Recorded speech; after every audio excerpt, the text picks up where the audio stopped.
નમસ્તે ફ્રેન્ડ, તમારું સ્વાગત છે મારા કિચનમાં. આજે હું તમારી સાથે શેર કરીશ ગુલાબજાંબુન કેકની રેસીપી.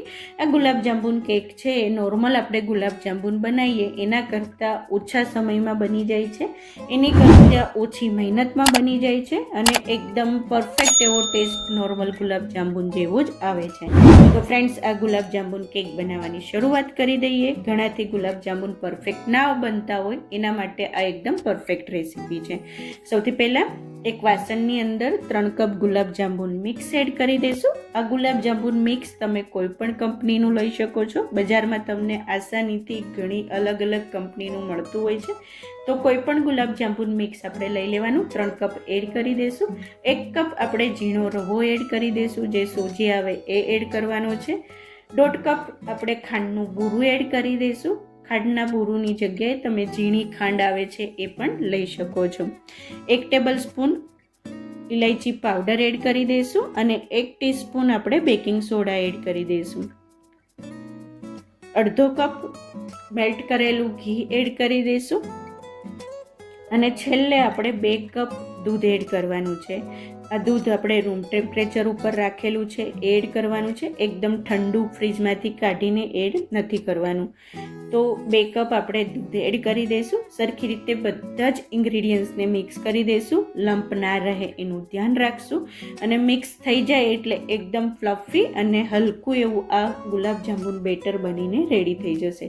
તો ફ્રેન્ડ્સ, એકદમ પરફેક્ટ એવું મિક્સ થઈ ગયું છે. ગુલાબજાંબુન બેટર રેડી છે અને હવે આપણે આને બેકિંગ ટ્રેમાં એડ કરી દઈશું.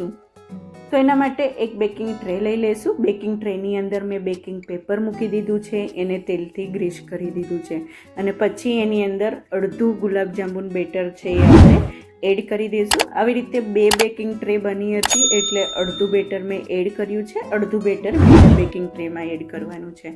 સરખી રીતે એનું લેવલ બનાવી લઈશું, મિક્સ કરી દઈશું અને આવી રીતે એને સ્પ્રેડ કરી દઈશું એટલે એક સરખું એવું લેવલ થઈ જાય. અને આવી રીતે બેટર સરખું નખાઈ જાય પછી ઉપરથી આપણે ઝીણા સમારેલા પિસ્તાથી ગાર્નિશ કરી દઈશું. ખૂબ જ સારો એવો આ ગુલાબજાંબુન કેકમાં ટેસ્ટ આવશે.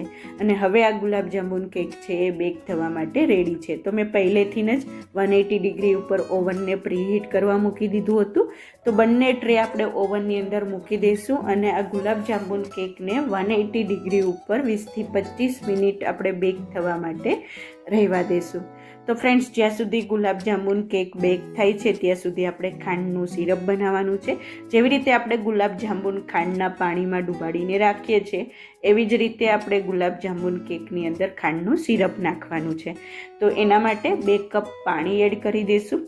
એક તપેલી લઈ એની અંદર 2 કપ પાણી એડ કરી દઈશું અને 1 કપ ખાંડ એડ કરી દઈશું અને સરખી રીતે ખાંડ પીગળી જાય ત્યાં સુધી આપણે એને મિક્સ કરી દઈશું. તો ફ્રેન્ડ્સ, આ એકદમ પરફેક્ટ માપ છે ખાંડના સિરપનું, કેકનું, બેકિંગનું. 1/4 ટીસ્પૂન જેટલું આપણે કેસરના તાતણા એડ કરી દઈશું. કેસર છે એનાથી સરસ એવો કેકની અંદર કલર પણ આવી જશે અને સરસ એવી ફ્લેવર પણ આવશે. અને હવે આ ખાંડના સિરપને 5થી 7 મિનિટ ગેસની ફ્લેમ હાઈ રાખી આપણે કૂક થવા દઈશું.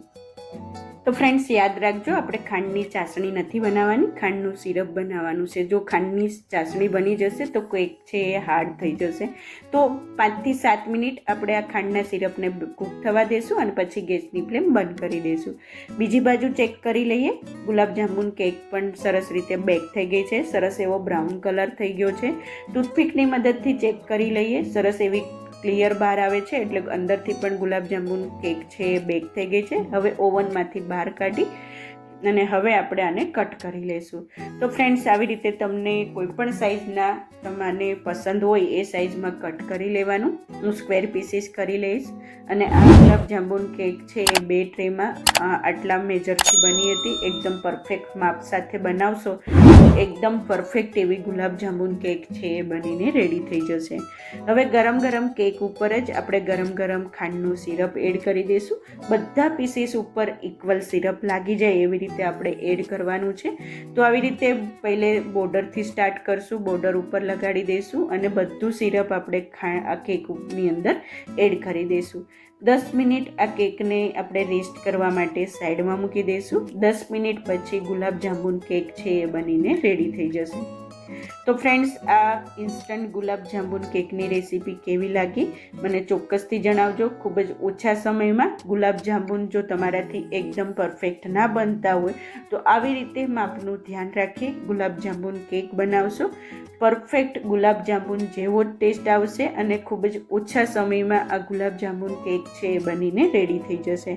ગરમ ગરમ ગુલાબ જાંબુનને તમે રબડી સાથે સર્વ કરી શકો છો, અથવા તમે આ ગુલાબ જાંબુન કેકને વેનીલા આઈસ્ક્રીમ સાથે પણ સર્વ કરી શકો છો, અથવા તમે ગુલાબ જાંબુન કેક એમનેમ પણ ખાઈ શકો છો. ઉપરથી ડ્રાયફ્રૂટથી ગાર્નિશ કરી દઈશું. આ ઇન્સ્ટન્ટ ગુલાબ જાંબુન કેકની રેસીપી કેવી લાગી મને ચોક્કસથી જણાવજો. અને જો તમને મારી આ રેસીપી પસંદ આવી હોય તો પ્લીઝ લાઈક કરજો, શેર કરજો અને સબસ્ક્રાઈબ કરી બાજુ પર રહેલા બેલ બટનને પ્રેસ કરી દેજો, જેથી તમને મારી નવી નવી રેસીપીઓનું નોટિફિકેશન મળતું રહે. Thank you for watching. ફરીથી મળીએ એક નવી રેસીપી સાથે. ત્યાં સુધી બાય બાય.